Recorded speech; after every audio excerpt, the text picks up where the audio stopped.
I've been doing work in diabetes for over 20 years as a clinician, of course, but also more recently researching the differential health risks of South Asians and Indians in lots of different areas, from cardiology to diabetes to other things, as part of Stanford Care.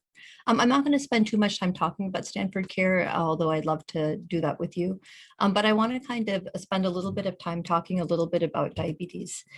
So I'll just say one brief word about CARE. So CARE is a Stanford Center for Asian Health Research and Education, and it was founded about 3 years ago to help improve the research around Asian healthcare. You probably don't know this, but although Indians make up or Asians in total make up about 6% of the US population, and about a third of the people in the Bay Area, less than 1% of all NIH research goes towards Asian health.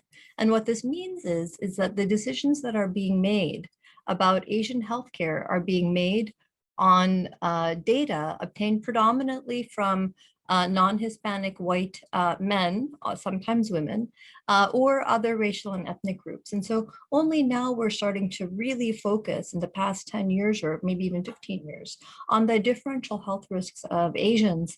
And as South Asians, we have a very high risk of diabetes and heart disease. And I'd like to go over a little bit of the reason why. Our health heroes are going to talk a lot about sort of prevention, and so I'm going to hit a few things there. But really, I wanted to talk to you about why you should care about this, okay? So the first thing, I guess, is, what is diabetes? And it's a condition where your blood sugar is too high, and blood sugar is the main source of energy for your body. There's only 4 sources of energy for us. We've got carbohydrates, which are either complex or simple sugars, proteins, fats, and alcohols. And those are the only 4 sources. And we need at least the first 3 sources in differential amounts for different functions that we have. And it's very tightly regulated. Our blood sugar is very tightly regulated by insulin, which is a hormone made by the pancreas. And also it's part of a complex metabolic phenomenon where our blood fats, our blood sugars, all of our integrative functions of living are tightly regulated by our brain, our thyroid, and a lot of the other organs in our body that are part of our endocrine system, our hormone system. So people talk about different types of diabetes. The first one is type 1, which is where the pancreas doesn't work, but more commonly is type 2, which is really a lifestyle problem where we have a metabolic issue where the body doesn't handle excess carbohydrates very well, or excess fats very well. Okay, there's also a few more types, but when we're talking about diabetes and reversal of diabetes today, we're talking about type 2 diabetes. So I want to be clear, we're not talking about the type that's due to pancreatic failure, okay? And I won't go into the details. There's a lot more things that we could talk about. But here are some of the important things for diabetes in South Asians. In general, diabetes in South Asians probably develops about 5 or 10 years earlier. It's diagnosed usually 3 to 5 years earlier. We've got 2 times the risk of diabetes than other ethnic groups. It develops at a lower body mass index. And in fact, if you're familiar with this concept of body mass index, it's really it's a proportion of sort of your height and weight. Asians develop diabetes about 1.5 units less than other people. So if a normal body mass index, which is height in meters squared over kilograms, develops, say, at say you're considered overweight at a BMI of 25. For Asians, it's 23.5, so everything's dropped at 1.5 lower. It's also often detected at lower stages because many of the people in the South Asian community don't seek regular healthcare. We have different levels of pancreatic insulin function and detection and metabolism than the Europeans do, and we often have worse outcomes and complications. So when I say this, what are these outcomes and complications? And you've probably thought about things like stroke and heart disease and heart failure, which are very commonly thought of. So they've got 4 times the risk of heart disease, which is very important. And I put this slide up here just to remind us that diabetes is actually the leading cause of blindness in the United States, and it's preventable. Okay, so what we don't think about is the effect on the rest of our body and all the nerves. So having high blood sugar tags all of our nerves, it tags our blood vessels, and it causes abnormal growth of blood vessels. And it also causes a lot of problems with our nerve function, where we lose pain sensation, muscles start to contract, and we have a motor neuropathy, which can progress to diabetic foot ulcers. And I apologize for the next couple slides since they are right around dinner time. But also you can have amputations, and people can become very debilitated. And the type of things, the risk factors for diabetic foot ulcer are kind of many of the things that you would think about with loss of motor neural function and peripheral artery disease. And I am just skipping, I just want to give you a sense of why you should care about this. And here are some numbers that you should remember as part of the community. That hemoglobin A1C, which is a 3-month look at your blood sugar, is considered normal at about 5 or even less than that. You're pre-diabetic at 5.7 to 6, and you're considered diabetic at 6.5 or more. This is a 3-month look at the average percentage of hemoglobin, which is a blood protein that is stuck with a lot of glucose. Okay, so it's a 3-month look because your blood, usually your red blood cells last for about 3 months in the body before they're recirculated and metabolized. And so these are just some general numbers. And you might have heard of a fasting blood sugar.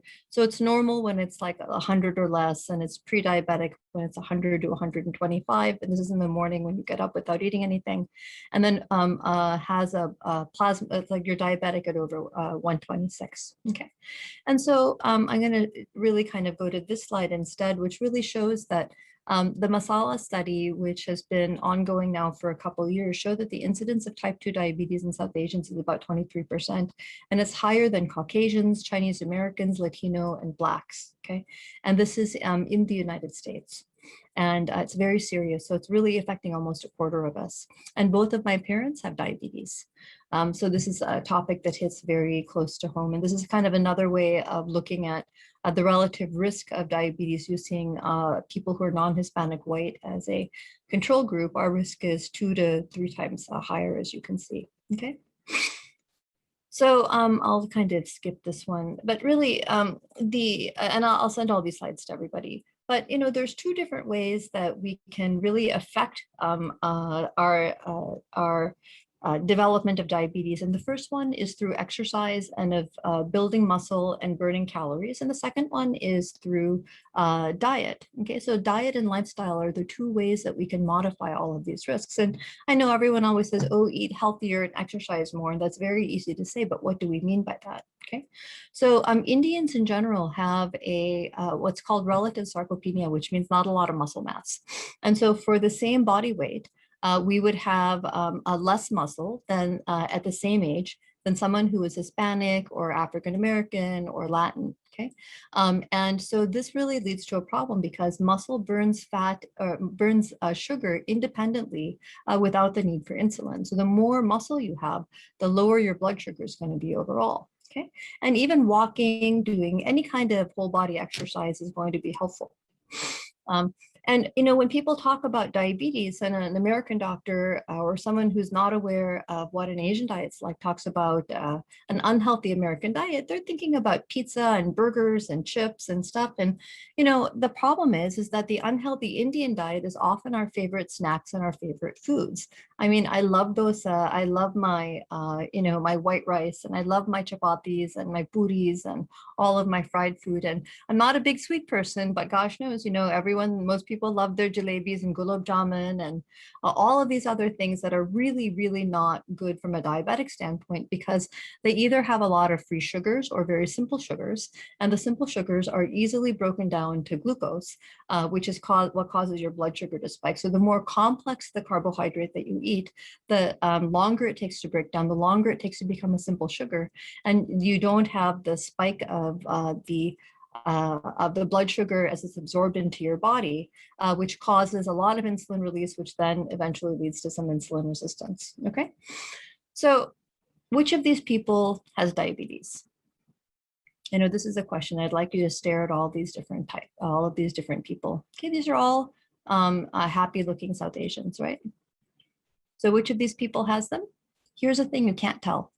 And this is important because you can't tell someone has early diabetes by looking at them, and you have to get tested. Okay, so one of the big questions people always ask is, what should we do to take care of ourselves, and what should we do to become healthy? And we'll give very culturally tailored. So at Stanford, we have a center for a Sati Center, which is for South Asian heart disease, with dietitians and physicians who are very familiar with the South Asian diet and how to modify it. But we have to ask questions like, when many of our traditional foods and lifestyle are contributing to something that's creating disability or death, what do we do to change? And this is a real question, right? And see if I can move forward on this. And what we know is that diet and lifestyle can reverse diabetes, and there's increasing evidence on this. There was a narrative review that came out just a couple years ago, looking at the highlights of what people can do to be able to reverse diabetes, and it's the standard things that you would think about. The first one is, adopting a more active lifestyle and moving as much as you can, doing weights, doing more walking. And then sort of going from being sedentary to more vigorous, more socialization. But when you socialize, to socialize in different ways, not just to go to someone's house and have a fabulous meal, but take a walk together or do something active together. The third thing, of course, are things that have to focus on foods that have more complex carbohydrates or have much less carbohydrates, intermittent fasting. So there's a lot of different types of things that we can do, but reaching out and forming a community, having a community group, people who can support you, all of those things make a huge difference. And because we often live in large embedded communities and multi-generational families, we can't just do it on our own. We have to do it as a community and do it as a family unit. Okay, so there's a lot of behavioral change models that you can think about that we can use. Some things like the BJ Fogg model from Stanford, which looks at sort of the behavior and motivation ability, and then how hard is it to do, how easy is it to do, how high is your motivation, how can you reduce the threshold for action, or stages of change, which is a very well-known model of kind of getting ready to do something, doing it, maintaining it, preventing relapse, and then kind of going back to the point where you're just kind of thinking about it. So these are very standard models that people think about, but rather than think about behavioral change models, we're going to transition to something that I think is even more powerful, because I think that the data tells a very clear story. But what I want to talk about is role models. Okay, we have in our community people who have role modeled exactly how to do this, and they've done it all in their very unique way. And that uniqueness, that customizing to the individual, that customizing to your life and your lifestyle, that ability to dig within yourself, find the motivation, find the discipline, to be able to become an agent for change, not just for you, but for your family and then your community, is what we're here to celebrate today.